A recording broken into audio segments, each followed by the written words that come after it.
Some stories in the Bible are straight up unhinged.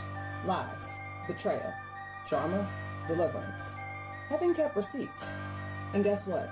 God still used every single one of them. Sanctified, messy, chosen. This is Sanctified Shenanigans, the stories that they don't preach about, but should. This is Sanctified Shenanigans, Episode 6, The Golden Calf, Worshipping What We Made. Moses climbs the mountain, pulled by the presence of God. The people below watch him vanish into the cloud.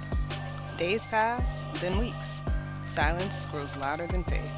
They grow restless, uncertain. And in the absence of instruction, fear takes over. They turn to Aaron, not for leadership, but for control. Make us a God we can see, they say. And Aaron, instead of pointing them back to the one who delivered them, folds under pressure. He tells them to bring their gold, their earrings from Egypt, the wealth from their former bondage, and they do.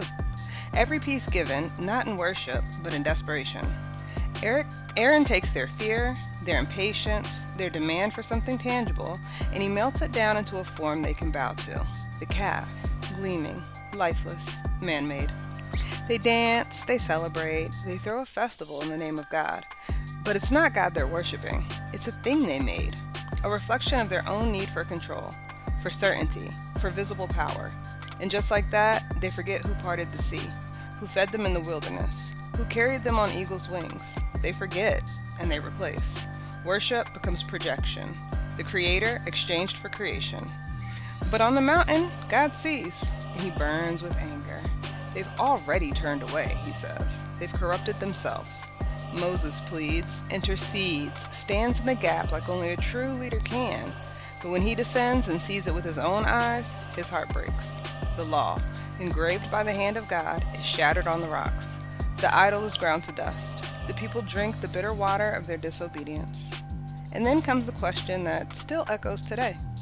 Who is on the Lord's side? Because every idol demands a decision, and every delay tests what we truly believe. This isn't just their story, it's ours too. We do it as well.